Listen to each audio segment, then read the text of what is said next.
So I think the UN comes out fairly clean out of that investigation. It does involve management weaknesses, poor management, and the worst of it, and that is my criticism, the only criticism I have to the Volcker Commission, is that it didn't analyze and come to some conclusion about the people who had the oversight in this whole business, and that was the Security Council. They didn't say anything. They made some references, but there was no critical statement that said you didn't exercise your oversight. That was pretty bad. If I can just have a quick follow-up. You know, you were talking about parallel bodies. No, just tolerance, please. I will be very short, okay. Shorter than I wanted to be. So you were talking about parallel bodies. Yes. Like you were talking about the UNAIDS being right. Sorry. A lot of people talk about parallel bodies to the UN as being a way to, not eliminate the UN, but to somehow make the international system more responsible. So why are you against sort of competing organizations? The UN, and these organizations could therefore be more representative of democracies and so forth. Simply because it's wasteful. If you have a hidden agenda, then that's what you opt for. But if you want to do something which for the benefit of all of us, then you don't need a parallel body. And you have a certain competitive element in the structure of the UN anyway. You have the General Assembly, you have special bodies, you have ECOSOC, you have the Security Council. If that is all in equilibrium with each other, then I think it's okay, that's enough. We don't need two World Health Organizations, two educational institutions, two food and agriculture bodies, and so on. Before Brenner left Iraq, he passed a law that made it illegal for the Iraqis to save their own seeds. And you have kind of mentioned that there are a lot of these good organizations within the UN. I think they were intended to be good organizations. They have also been totally infiltrated by the financial and corporate vested interests, because the World Health Organization, in a document called Codex, has made it very clear that it intends to back genetically engineered corporate interests. I'm familiar with this. I think that's law number 93. I'm not sure, but something of that order, which Mr. Bremer did promulgate.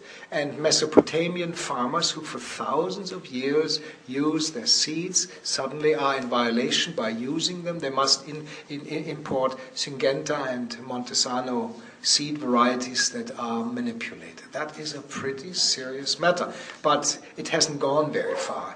I'm not sure how many farmers are growing anything right now in the conditions in which Iraq is, but it's an issue that the antenna should be up, and we should really devote some time to making that known more widely. I agree with you. But what worries me, sir, is the fact that through Codex, which will be policed through the World Trade Organization, this genetic engineering program will be forced upon the entire world. Yeah, well, we have to be alert. That's all. What else can I say? It's a big upcoming debate in Europe, I can assure you. People are discussing that now. And what is interesting, what you bring in, is the fact that a UN body or a multiplicity of agencies that are together in Codex, that they are not more violently opposed to this, just as the World Health Organization took a position, but not a very strong one, on depleted uranium in Iraq. It's another issue. First, I do generally agree with you that Iraq has been mishandled, but I'm not sure that you've made it clear how the international community should have dealt with Iraq since the invasion of Kuwait. And the reason I bring this up is that I think sometimes inaction causes more harm than anything. And to use one example, I think it's shameful that Rwanda was allowed to happen while we all virtually stood around and watched, and nobody seemed to care. And so I'm just curious, you've mentioned targeted sanctions, but, really, would that have done anything for the people of Iraq? As far as targeted sanctions for Iraq, I don't know enough about Rwanda. I just listened to General Dallaire in Calgary. Very impressive, I learned. But I can't say much about Rwanda. But targeted sanctions in Iraq, could have done more to create an internal opposition than what we saw. Because this total cocooning of Iraq, the people this was really a republic of fear. They had no choice, just like the East Germans had no choice but to stay within the confines because there was a very rough intelligence apparatus as they had in Iraq. So targeted sanctions could have done much more to retain sort of a strength within in the population, and through that maybe created an opposition. It certainly would have meant that many mothers and fathers and others would have had members of their family today still alive and healthy.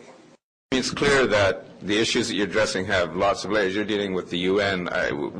Our representation of the UN depends on the government we put into Ottawa. So either it's a aggressive government or a pro-interventionist government, or it's not. So that's our responsibility as citizens. But in terms of the United Nations politics as it's set up now, I'm wondering if you could do two things for me. One, tell me exactly what the United Nations obligations or connections are with the toolbox of NATO intervention in Afghanistan, i.e. how did the UN get pulled into that, and what is its current situation?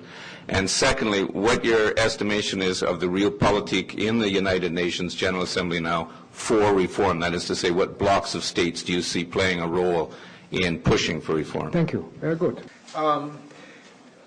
The UN, I think, the UN in none of the big conflicts has really played the role that we would have expected the UN to play. That includes Afghanistan also. Even though Afghanistan, when I was in Pakistan, I lived 10 years in Pakistan in 2 different assignments. I had co-responsibility for Afghanistan. And I know what this quiet UN did. It was unbelievable. How the World Food Programme in dangerous minefield areas would bring food and books, textbooks, and whatever. So the UN did quite a lot there. Today, in the political discussion about ISAFOR and the peacekeeping or the operations there, the UN has had very little to say in that. That shows you one of the weaknesses of the United Nations. The UN, it wasn't that the Secretary General and the Security Council sort of said, hey, NATO, you can do this. It wasn't like that. NATO did what it wanted to do, just like NATO did in Kosovo and in Yugoslavia what it wanted to do. That was the first illegal war, by the way, in modern history. So the UN was helpless. Reform, I tell you, it will be a hot time for anyone who is interested in international affairs, because we are entering now this reform debate in a much more confrontational manner. And you have already seen what happened for example, in Cancun in Mexico, when suddenly Brazil, South Africa, and India got together. They discovered the strength of cooperation. And we'll see a lot more of that, a lot more. And we will see the big powers in the background, but doing the same. China, Russia, Iran. In the Iran debate, China is watching. But China has a position, and you can imagine what it will be. So it will be much more confrontational. And maybe, I hope not, but maybe in the end there will be a decision, forget about the political UN. Just strengthen the quiet UN, the UN that's concerned with human rights at the local level, with development assistance, with natural disaster support when there is one, and the political issues are handled as Mr. Rumsfeld wants. The coalition determines, the mission determines the coalition, that kind of. I hope not.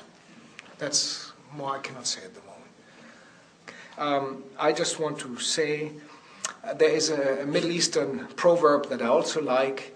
Dogs are barking, but the caravan is moving on. Well, the caravan has to move on, and we, you, I, and all these other many committed people must make sure that the caravan travels in the right direction. Thank you.